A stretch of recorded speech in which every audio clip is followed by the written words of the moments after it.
ಆತ್ಮೀಯ ವೀಕ್ಷಕರೇ, SSP scholarship ವಿದ್ಯಾರ್ಥಿಗಳಿಗೆ ಜನವರಿ ತಿಂಗಳಲ್ಲಿ OBC ಸ್ಟೂಡೆಂಟ್ಗಳಿಗೆ ಮಾತ್ರ ಕ್ರೆಡಿಟ್ ಆಗ್ತಾ ಇದೆ. ಬಟ್ SC/ST ಜನರಲ್ದವ್ರಿಗೆ ಕ್ರೆಡಿಟ್ ಆಗ್ತಾ ಇಲ್ಲ. ಏನು ಪ್ರಾಬ್ಲಮ್ ಆಗ್ತಾ ಇದೆ ಅನ್ನೋದನ್ನ ಸಂಪೂರ್ಣವಾಗಿ ತಿಳಿಸ್ಕೊಡ್ತೀನಿ. ಯಾಕಂದ್ರೆ ಮೊದಲನೇ ಬಾರಿ ನನ್ನ ಚಾನಲ್ ನೋಡ್ತಾ ಇದ್ರು, ಸಬ್ಸ್ಕ್ರೈಬ್ ಮಾಡೋದ್ರ ಮೂಲಕ ಸಪೋರ್ಟ್ ಮಾಡಿ ಅಂತ ಹೇಳ್ತಾ ಆಗಿದ್ರೆ ಬನ್ನಿ ಸ್ನೇಹಿತರೆ. DBT ಸ್ಟೇಟಸ್ ಅಲ್ಲಿ ಏನೇ ಇರಲಿ ಸ್ನೇಹಿತರೆ, ಯಾಕೆ ಅಮೌಂಟ್ ರಿಲೀಸ್ ಆಗ್ತಾ ಇಲ್ಲ ಅಂದ್ರೆ DDP ಆಫೀಸ್ ಅವರು ಹೆಲ್ಪ್ ಲೈನ್ ನಂಬರ್ ಇದೆ 1902. ಇದಕ್ಕೆ ನೀವು ಕಾಲ್ ಮಾಡಿ ವಿಚಾರಿಸಿದ್ರೆ ನಿಮ್ಮ ರಿಜಿಸ್ಟ್ರೇಷನ್ ನಂಬರ್ ಕೇಳುತ್ತೆ. ಕೆಲವು ಬೇರೆ ಒಬ್ಬರು ರಿಜಿಸ್ಟ್ರೇಷನ್ ನಂಬರ್ ತಗೊಂಡು ನಾನು ಕಾಲ್ ಮಾಡಿ ಕೇಳಿದಾಗ ಅವ್ರು ಹೇಳಿರುವಂಥದ್ದು ಏನು ಅಂದರೆ, ಈಗಾಗಲೇ ಕೆಲವೊಂದಿಷ್ಟು ಕ್ಯಾಟಗರಿ ಅವ್ರಿಗೆ ಫಂಡ್ ರಿಲೀಸ್ ಆಗಿದೆ. ಬಟ್ ರಿಲೀಸ್ ಆಗಿರ್ತಕ್ಕಂಥ ಫಂಡನ್ನು ಜನವರಿ 31ನೇ ತಾರೀಕು ಒಳಗಡೆ ಅಪ್ರೂವಲ್ ಕೊಡ್ತೀವಿ. ಅಪ್ರೂವಲ್ ಕೊಟ್ಟರೆ ಈಗ ಏನಾದರೂ 28ಕ್ಕೆ ಅಪ್ರೂವಲ್ ಕೊಟ್ಟರೆ 29ಕ್ಕೆ ಕ್ರೆಡಿಟ್ ಆಗುತ್ತೆ, 29ಕ್ಕೆ ಅಪ್ರೂವಲ್ ಕೊಟ್ಟರೆ 30ನೇ ತಾರೀಕಿಗೆ ಅಮೌಂಟ್ ಕ್ರೆಡಿಟ್ ಆಗುತ್ತೆ. ಬಟ್ ಇನ್ನೂ ಕೆಲವೊಂದಿಷ್ಟು ವಿದ್ಯಾರ್ಥಿಗಳಿಗೆ ಅಮೌಂಟು ಕ್ರೆಡಿಟ್ ಆಗಿಲ್ಲ. ಯಾಕೆ ಕ್ರೆಡಿಟ್ ಆಗಿಲ್ಲ ಅಂದರೆ, ಅವರ DBT ಸ್ಟೇಟಸಲ್ಲಿ ಅಮೌಂಟ್ ಏನಾದರೂ ಮೆನ್ಷನ್ ಆಗಿದ್ರೆ ಮಾತ್ರ ಇವರಿಗೆ ಸರ್ಕಾರದ ಕಡೆಯಿಂದ ಫಂಡ್ ರಿಲೀಸ್ ಆಗಿದೆ ಅಂತ ಹೇಳಿ ಅರ್ಥ. ಫಂಡ್ ಏನಾದರೂ ರಿಲೀಸ್ ಆಗಿಲ್ಲ ಅಂದರೆ ಅವ್ರದ್ದು DBT ಅವೈಟೆಡ್ ಅಂತ ತೋರಿಸ್ತಿರಲಿ, DBT ಪುಷ್ಡ್ ಅಂತಾದರೂ ತೋರಿಸ್ತಾ ಇರಲಿ, ಅಮೌಂಟ್ ಮೆನ್ಷನ್ ಆಗಿಲ್ಲ ಅಂದರೆ ಅವರು ವೆರಿಫಿಕೇಷನ್ ಮಾಡಿಸ್ಬೇಕು ಅಂತೇಳಿ ಅಪ್ಡೇಟನ್ನು ಕೊಟ್ಟಿದ್ದಾರೆ.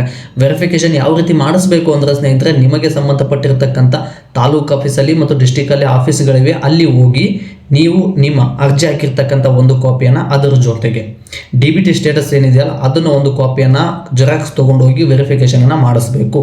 ಅಲ್ಲಿ ಹೋಗೋದಕ್ಕೆ ಏನಾದರೂ ತೊಂದರೆ ಆಗುತ್ತಂದರೆ ಒಂದು ಆನ್ಲೈನಲ್ಲಿ ಅಪ್ಡೇಟ್ ಇದೆ ಸ್ನೇಹಿತರೆ. ಏನು ಅಂದರೆ, ನಿಮಗೆ ಸಮಾಜ ಕಲ್ಯಾಣ ಇಲಾಖೆ ಮತ್ತು ಹಿಂದುಳಿದ ವರ್ಗದ ಇಲಾಖೆ, ಅಲ್ಪಸಂಖ್ಯಾತರ ಕಲ್ಯಾಣ ಇಲಾಖೆ ಅಂತೇಳಿ 3 ಇಲಾಖೆಯಲ್ಲಿ ನಿಮ್ಮ ಕ್ಯಾಟಗರಿಗೆ ಸಂಬಂಧಪಟ್ಟಿರ್ತಕ್ಕಂಥ ಇಲಾಖೆಯಲ್ಲಿ ಅಮೌಂಟು ಸ್ಯಾಂಕ್ಷನ್ ಆಗಬೇಕು. ಅಂದರೆ ವೆರಿಫಿಕೇಷನ್ ಕಂಪ್ಲೀಟ್ ಆಗಬೇಕು. ಈ ವೆರಿಫಿಕೇಷನ್ ಕಂಪ್ಲೀಟ್ ಆಗಬೇಕು ಅಂದರೆ ಅವರೇ ಕಂಪ್ಲೀಟ್ ಮಾಡಿರ್ತಾರೆ, ಬಟ್ ಆಗಿಲ್ಲ ಅಂದರೆ ನೀವು ಹೋಗಿ ವೆರಿಫಿಕೇಷನನ್ನು ಮಾಡಿಸ್ಬೇಕು. ವೆರಿಫಿಕೇಷನನ್ನು ಮಾಡಿಸಿದ್ರೆ ಅದಕ್ಕಂತಲೇ ಹೆಲ್ಪ್ ಲೈನ್ ನಂಬರ್ ಇದೆ 1902. ಇದು ಏನಿದೆಯಲ್ಲ ಇದು ಎಲ್ಲ ಕ್ಯಾಟಗರಿಯವರೆಗೂ ಸಂಬಂಧಪಟ್ಟಿರ್ತಕ್ಕಂಥ ಹೆಲ್ಪ್ ಲೈನ್ ನಂಬರು. ಅಲ್ಲಿ ಕೆಲವೊಂದಿಷ್ಟು ಕೇಳುತ್ತೆ ನಿಮ್ಮನ್ನು ಫೋನ್ ಮಾಡಿದಾಗ, ಅಲ್ಲಿ ಹೋಗಿ ಅವ್ರ ಜೊತೆ ಮಾತಾಡ್ಬೋದು. ಇದು ಒಂದು ಬಂದಿರತಕ್ಕಂಥ ಅಪ್ಡೇಟು. ಮತ್ತು ಫೋನಲ್ಲಿ ಕೂಡ ಕನೆಕ್ಟ್ ಆಗಲಿಲ್ಲ ಅಂದರೆ ಈ 3 ಇಲಾಖೆಗೆ ಸಂಬಂಧಪಟ್ಟಿರ್ತಕ್ಕಂಥ ಮೇಲ್ ID ಇದೆ. ಆ ಮೇಲ್ ID ನೀವು ಗೂಗಲ್ ಆದರೂ ಸರ್ಚ್ ಮಾಡ್ಬೋದು. SSP ಸ್ಕಾಲರ್ಶಿಪ್ ಪೋರ್ಟಲನ್ನು ಓಪನ್ ಮಾಡಿ 3 ಡಾಟೆಡ್ ಲೈನ್ ಮೇಲೆ ಕ್ಲಿಕ್ ಮಾಡಿದ್ರೆ ಅಲ್ಲಿ ಹೆಲ್ಪ್ ಡೆಸ್ಕ್ ಅಂತ ಇರುತ್ತೆ. ಕರೆಕ್ಟಾಗಿ ತಿಳ್ಕೊಳ್ಳಿ. ನೀವು SSP ಪೋರ್ಟಲ್ ಓಪನ್ ಮಾಡ್ತೀರಾ, DBT ಸ್ಟೇಟಸ್ ಚೆಕ್ ಮಾಡೋದು ಅದು ಬೇರೆ ಆ್ಯಪ್ ಇದೆ, ಅದು ಬೇರೆ ವಿಚಾರ. ನೀವು SSP ಪೋರ್ಟಲ್ ಓಪನ್ ಮಾಡಿ 3 ಡಾಟೆಡ್ ಲೈನ್ ಮೇಲೆ ಕ್ಲಿಕ್ ಮಾಡಬೇಕು. ಕ್ಲಿಕ್ ಮಾಡಿದ ಮೇಲೆ ಕೆಳಗಡೆ ಬರುತ್ತೆ SSP ಹೆಲ್ಪ್ ಡೆಸ್ಕ್ ಅಂತೇಳಿ. ಹೆಲ್ಪ್ ಡೆಸ್ಕನ್ನು ಕ್ಲಿಕ್ ಮಾಡಿದ್ರೆ ನಿಮಗೆ ಕೆಲವೊಂದಿಷ್ಟು ಕಾಂಟ್ಯಾಕ್ಟ್ ನಂಬರ್ ಕೂಡ ಸಿಗುತ್ತೆ, ಅದರ ಜೊತೆಗೆ ಮೇಲ್ ID ಕೂಡ ಸಿಗುತ್ತೆ. ಈ ಮೇಲ್ IDಗೆ ನಿಮ್ಮ ರಿಜಿಸ್ಟರ್ ಕಾಪಿ ಮತ್ತು DBT ಸ್ಟೇಟಸ್ ಏನಿದೆಯಲ್ಲ ಅದನ್ನು ಈ ಎರಡನ್ನ PDF ಮಾಡಿ ಶೇರ್ ಮಾಡಿ ಒಂದಿಷ್ಟು ಟೈಪ್ ಮಾಡಿ, ಈ ರೀತಿ ಸಮಸ್ಯೆ ಆಗಿದೆ ಅಂತೇಳಿ.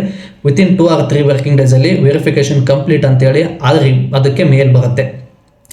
ಯಾವ ಮೇಲಿಂದ ಮಾಡಬೇಕು ಅಂದರೆ, ನೀವು ಅಪ್ಲಿಕೇಶನ್ ಹಾಕಬೇಕಾದ್ರೆ ಯಾವ ಮೇಲನ್ನು ರಿಜಿಸ್ಟರ್ ಮಾಡಿರ್ತೀರೋ ಅದೇ ಮೇಲಿಂದ ಮೇಲ್ ಮಾಡಬೇಕು. ಅಂದರೆ ಮಾತ್ರ ರಿಪೋರ್ಟ್ ಬರುತ್ತೆ, ಇಲ್ಲಾಂದರೆ ಅದು ನಿಮಗೆ ಸಂಬಂಧಪಟ್ಟಿರ್ತಕ್ಕಂಥ ಇಲಾಖೆಗೆ ತಲುಪಿದ್ರೂ ಕೂಡ ರೆಸ್ಪಾನ್ಸ್ ಸಿಗೋದಿಲ್ಲ. ಇದು ಬಂದಿರತಕ್ಕಂಥ ಅಪ್ಡೇಟ್ ಸ್ನೇಹಿತರೆ. ಇದರ ಜೊತೆಗೆ ಇನ್ನೊಂದು ಇಂಪಾರ್ಟೆಂಟ್ ಇದೆ ವಿಷಯ ಏನಿದೆ, ನೀವು ಕೆಲವೊಂದಿಷ್ಟು ಕಮೆಂಟ್ಗಳು ಕೂಡ ಮಾಡಿದರೆ ಈ ಕಮೆಂಟ್ಗಳಿಗೆ ನನ್ನಿಂದ ಕೆಲವೊಂದಿಷ್ಟು ನಾನಾ ಕಾರಣಗಳಿಂದ ಉತ್ತರ ಕೊಡೋದು ಆಗ್ತಾ ಇಲ್ಲ, ಜಾಸ್ತಿ ಕಮೆಂಟ್ಗಳಿದ್ದಾವೆ. ಇದಕ್ಕೋಸ್ಕರ ಇವತ್ತು 8:00ವರೆಗೆ ಲೈವ್ ಬರ್ತಾ ಇದ್ದೀನಿ.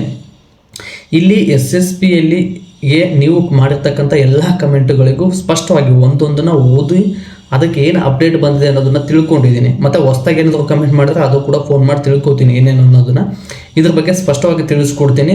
ನಾನು ಹೇಳ್ದಂಗೆ ಏನಾದರೂ ಮಾಡಿದ್ರೆ ಜನವರಿ 31ನೇ ತಾರೀಕು ಒಳಗಡೆ ನಿಮ್ಮ ಖಾತೆಯಲ್ಲಿ ಅಮೌಂಟ್ ಇರುತ್ತೆ ಸ್ನೇಹಿತರೆ. ಇದು ನಾನು ಭರವಸೆನ ಕೊಡ್ಬೋದು. ಬಟ್ ವೆರಿಫಿಕೇಷನ್ ಕಂಪ್ಲೀಟ್ ಆಗಿಲ್ಲ ಅಂದರೆ ಅವರೇ ವೆರಿಫಿಕೇಷನ್ ಮಾಡಿಸ್ಬೇಕು. ನನ್ನ ಏನಂದರೆ, ನಿಮಗೆ ಎಷ್ಟು ಸಹಾಯ ಮಾಡೋದಕ್ಕೆ ಅನುಕೂಲ ಆಗುತ್ತೋ ಸ್ಕಾಲರ್ಶಿಪ್ಪನ್ನು ನಿಮ್ಮ ಖಾತೆಗೆ ತಲುಪಿಸೋದಕ್ಕೆ ಅಷ್ಟು ಸಹಾಯವನ್ನು ನನ್ನ ಕಡೆಯಿಂದ ನಾನು ಮಾಡ್ತೀನಿ. ಇದಕ್ಕೆ ನಿಮ್ಮ ಸಪೋರ್ಟ್ ಮುಖ್ಯ. ಹೆಚ್ಚಿನ ಮಾಹಿತಿಗಾಗಿ ನನ್ನ ಚಾನಲನ್ನು ಸಬ್ಸ್ಕ್ರೈಬ್ ಮಾಡ್ಕೊಳ್ಳಿ. 8:00ವರೆಗೆ ಲೈವ್ ಇರುತ್ತೆ, ಮಿಸ್ ಮಾಡಬೇಡಿ, ಜಾಯ್ನ್ ಆಗಿ. ನಾನು ಬರ್ತೀನಿ. ಕೆಲವೊಂದಿಷ್ಟು ವಿಚಾರಗಳ ಬಗ್ಗೆ ಚರ್ಚೆ ಮಾಡೋಣ. ಅಮೌಂಟ್ ಯಾವಾಗ ಬರುತ್ತೆ, ಕೆಲವೊಂದಿಷ್ಟು ಡಾಟಾ ನಾಟ್ ಫೌಂಡ್ ಅಂತ ತೋರಿಸ್ತಾ ಇದೆ, ಇವರಿಗೆಲ್ಲ ಏನು ಮಾಡಬೇಕು, ಆಧಾರ್ ಕಾರ್ಡ್ ಫ್ಲೆಕ್ಚ್ ಆಗ್ತಾ ಇಲ್ಲ, ಕೆಲವೊಂದಿಷ್ಟು ತೊಂದರೆಗಳಿದೆ, ಎಲ್ಲದರ ಬಗ್ಗೆ ಚರ್ಚೆ ಮಾಡೋಣ ಅಂತ ಹೇಳ್ತಾ ಮತ್ತೆ ಮುಂದಿನ ವಿಡಿಯೋದಲ್ಲಿ ಮುಂದಿನ ಲೈವಲ್ಲಿ ಸಿಗೋಣ. ಧನ್ಯವಾದಗಳು ಸ್ನೇಹಿತರೆ.